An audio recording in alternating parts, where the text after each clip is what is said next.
اعوذ باللہ من الشیطان الرجیم، بسم اللہ الرحمن الرحیم۔ سورہ نمل کی چند آیتیں پڑھ رہا ہوں، آیت نمبر 70 سے لے کر آیت نمبر 75 تک۔ وَلَا تَحْزَنْ عَلَيْهِمْ وَلَا تَكُنْ فِي ضَيْقٍ مِّمَّا يَمْكُرُونَ۔ آپ ان کے بارے میں غم نہ کریں اور ان کے داؤ گھات سے تنگ دل نہ ہوں۔ وَيَقُولُونَ مَتَىٰ هَٰذَا الْوَعْدُ إِن كُنتُمْ صَادِقِينَ۔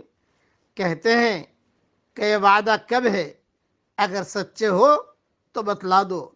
قُلْ عَسَىٰ أَن يَكُونَ رَدِفَ لَكُم بَعْضُ الَّذِي تَسْتَعْجِلُونَ۔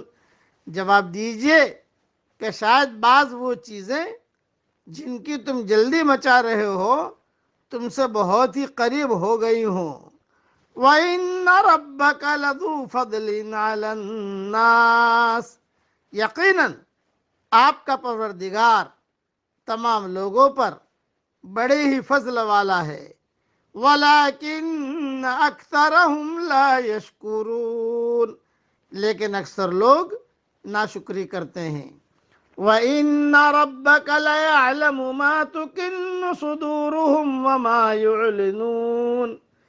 بے شک آپ کا رب ان چیزوں کو بھی جانتا ہے جنہیں ان کے سینے چھپا رہے ہیں اور جنہیں ظاہر کر رہے ہیں۔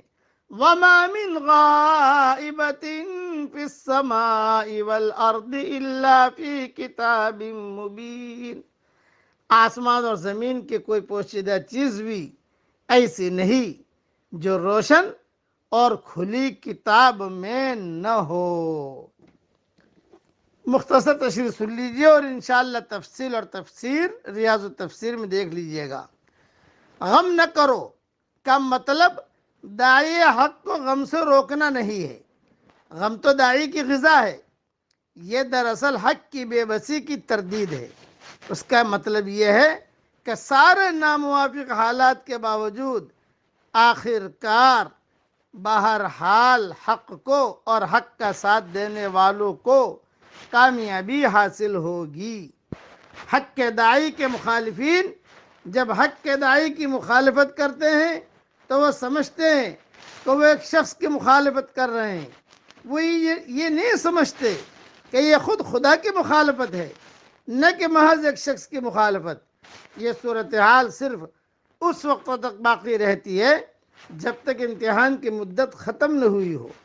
امتحان کی مقررہ مدت ختم ہوتے ہی خدا کی طاقتیں ظاہر ہو جاتی ہیں اور مخالفین کا اس طرح خاتمہ کر دیتی ہیں جیسے کہ کبھی ان کی کوئی حیثیت ہی نہ تھی۔ آدمی کے لیے اس سے بڑی کوئی نادانی نہیں کہ وہ آزمائش کی فرصت کو اپنے لیے سرکشی کی فرصت کے ہم معنی بنا لے۔ اور یہ جتنے بھی اللہ تعالیٰ نے قرآن میں نبیوں کے قصے بیان کیے ہیں یہ سب داعیوں کے لیے سبق ہیں، داعیوں کی غذا ہے کہ جیسے انبیاء پر نامناسب حالات آئے ویسے اخلاص کے ساتھ کام کرنے والے، دین کا کام کرنے والے جس شکل میں کر رہے ہوں ان پر بھی کچھ نہ کچھ اتار چڑھاؤ ہوگا۔ اس لیے آدمی جھیلتا رہے، چلتا رہے، مانگتا رہے، مانتا رہے اور اللہ کے سامنے گڑ گڑاتا رہے۔